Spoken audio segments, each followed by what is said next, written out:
Hello everyone, আপোনালোক সকলোকে learn and craft with মি চেনেলটোলৈ স্বাগতম জনাইছোঁ। এই ভিডিঅ'ত আমি আলোচনা কৰিব ওলাইছোঁ ক্লাছ 7ৰ মেথছৰ চেপ্টাৰ নম্বৰ 7। ইয়াৰ নাম আছিলে ত্ৰিভুজৰ সৰ্বাংগ ক্ষমতা। ঠিক আছে, তো ইয়াৰে এক্সাৰসাইজ 7.1ৰ কুৱেশ্যন নম্বৰ 1টো আমি অলৰেডি ডিছকাছ কৰিছিলোঁ।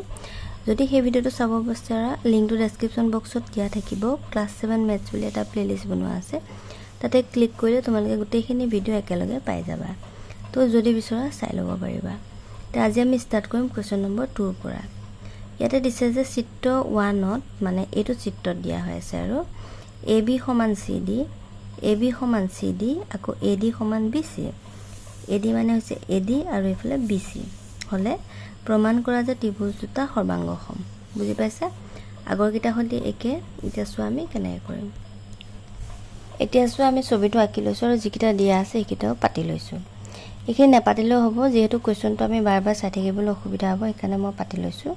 তোমালোকে নেপাতিলেও হ'ব। এতিয়া ত্ৰিভুজ দুটা কোৱা ADC আকৌ ABC হ'ল। এতিয়া লিখিবা ত্ৰিভুজ ABC আৰু ত্ৰিভুজ ADCৰ পৰা। বুজি পালা? এতিয়া চোৱা কি কি দিয়া আছে। প্ৰথমতে দিছে AB সমান CD, গতিকে লিখা AB সমান CD হ'ল। এইটো কাৰণটো কি হ'ব, দিয়া আছে বুলি লিখিবা গিভেন হ'ল। আকৌ দিছে AD সমান BC হ'ল, লিখা AD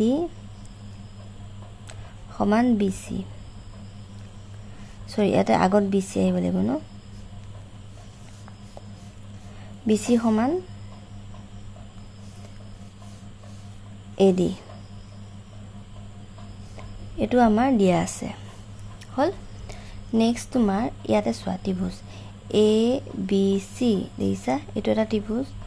এই ৰেখাডাল চাবা, আকৌ ইয়াতে চোৱা ADC মানে দেখিছা দুইটা ত্ৰিভুজতে তোমাৰ এই ৰেখাডাল আছে ACডাল, গতিকে কি হ'ব AC হ'ব ইয়াৰ সাধাৰণ বাহু। তোমালোকে যদি ইয়াৰ আগৰ ভিডিঅ'টো চাইছা য'ত আমি কুৱেশ্যন নম্বৰ 1টো ডিছকাছ কৰিছিলোঁ, তাত এইটো ভালদৰে বুজোৱা হৈছে, গতিকে তোমালোকে নিশ্চয় বুজি পাইছা সাধাৰণ বাহু কি। যদি পোৱা নাই তেনেহ'লে ভিডিঅ'টো এবাৰ চাই ল'বা, তাতে গোটেইখিনি পাই যাবা হ'ল। এতিয়া চোৱা তিনিটা চৰ্ত পাই গ'লে এতেকে ত্ৰিভুজ দুটা সৰ্বাংগসম বুলি আমি ক'ব পাৰোঁ। গতিকে ত্ৰিভুজ ABC সৰ্বাংগসম ত্ৰিভুজ ADC।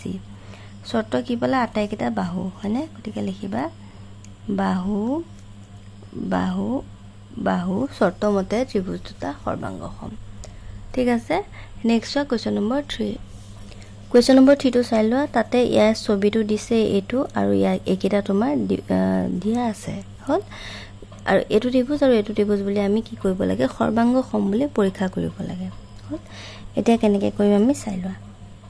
এইকেইটা লাইন নেপাতিলেও হ'ব। এতিয়া আমি ত্ৰিভুজটো লিখোঁ PRQ আৰু PSQ হ'ল। লিখা PRQ আৰু PSQৰ পৰা পাওঁ হ'ল। এতিয়া চোৱা আমাৰ দিয়া আছে PR মানে এডাল ৰেখা সমান PS এডাল ৰেখা হ'ল। গতিকে লিখি দিয়া থাকিলে ইমান প্ৰব্লেম নাই হয়নে, কাৰণটো অকল গিভেন বুলি লিখিলে হ'ল বা দিয়া আছে বুলি লিখিলে হ'ল। আকৌ দিছে RQ সমান এইটো, বুজি পাইছানে, SQ। আৰু ইয়াতে এইটো কোণ 90 ডিগ্ৰী আৰু এইটো কোণ 90 ডিগ্ৰী বুলি দিছে, গতিকে আমি লিখি লওঁ angle R equal to angle S। ইয়াতে এইটো গিভেন দিয়া আছে হ'ল। আকৌ যদি আমি চাওঁ এই PQডাল সাধাৰণ বাহু হয়, কাৰণ PQডাল এইটো ত্ৰিভুজতো আছে, PRQটো আছে, আকৌ এইটো ত্ৰিভুজতো আছে, মানে PSQটো আছে। বুজি পাইছা? দুইটা ত্ৰিভুজতে তোমাৰ এই ৰেখাডাল আছে, PQ ৰেখাডাল আছে, গতিকে লিখিবা PQ ইকুৱেল টু PQ। কাৰণটো হ'ব সাধাৰণ বাহু। সাধাৰণ বাহু হোৱাৰ কাৰণে কি হৈছে, দুইডাল বাহু সমান হৈছে হ'ল। এতেকে ত্ৰিভুজ PQR সৰ্বাংগসম ত্ৰিভুজ হ'ল PSQ। কাৰণটো কি, চোৱা দুডাল বাহু পালে এটা কোণ পালে, গতিকে লিখিবা বাহু কোণ বাহু চৰ্ত মতে ত্ৰিভুজ দুটা সৰ্বাংগসম। ঠিক আছে, নেক্সট আহা কুৱেশ্যন নম্বৰ 4। এতিয়া চোৱা কুৱেশ্যন নম্বৰ 4ত তোমাৰ এইকেইটা দিয়া হৈ আছে মানে এ বি সমান্তৰাল এ চি বুলি দিছে আৰু এ ডি এই ৰেখাডালক মধ্যমা বুলি কৈছে ঠিক আছে এতিয়া আমাৰ ত্ৰিভুজ দুটা সৰ্বাংগ সম বুলি প্ৰমাণ কৰিব লাগে ত্ৰিভুজ দুটা কি এ বি ডি আৰু এ চি ডি আৰু ত্ৰিভুজ এ চি ডিৰ পৰা হল এ চি ডি আৰু এ বি ডিৰ পৰা আমি পাওঁ যেটো প্ৰথমতে দিয়া আছে পাতি লোৱা এ বি সমান্তৰাল এ চি এ বি সমান এ চি কাৰণটো কি দিয়া আছে হল আৰু এটো এটা ত্ৰিভুজ হল তাত এডাল ৰেখা ক'ত হৈ আছে দুইটাতে আছে মানে এ বি ডি এটো ত্ৰিভুজত আছে আকৌ এ ডি চি এটো ত্ৰিভুজত আছে এ ডি ৰেখা গতিকে এ ডিডাল কি বুলি কম আমি সাধাৰণ বাহু তে লিখিবা A D equal to A D কাৰণটো কি সাধাৰণ বাহু হল এতিয়া নেক্সট আমাক ক'লে এ ডিডাল মধ্যমা হোৱাৰ লগতে মধ্যমাডালে যি কোণ উৎপন্ন কৰিব তাক কি হ'ব সদায় সি 90 ডিগ্ৰী হ'ব আমি এটো যোৱা ক্লাছত অৰ্থাৎ মানে ইয়াৰ আগৰ ক্লাছবিলাকত আমি গম পাইছো চেপ্টাৰ নম্বৰ 6ত যে কি হয় এটা ত্ৰিভুজৰ মধ্যমাডালে কি কয় তোমাৰ এটো 90 ডিগ্ৰী কৰে মানে এটোটা কোণৰ মান 90 ডিগ্ৰী বুজি পাইছানে আগৰ ক্লাছত আমি ভালদৰে বুজি পাইছিলো মধ্যমা আৰু উন্নতি কথা হয়নে গতিকে এটো মাজত থাকিব আৰু তোমাৰ 90 ডিগ্ৰী উৎপন্ন কৰিব গতিকে লিখি দিবা আৰু এডিসি এডিবি আৰু এডিসি ইকুৱেল টু এটো কি হ'ব ইয়াতে এটো আমি লিখিম যে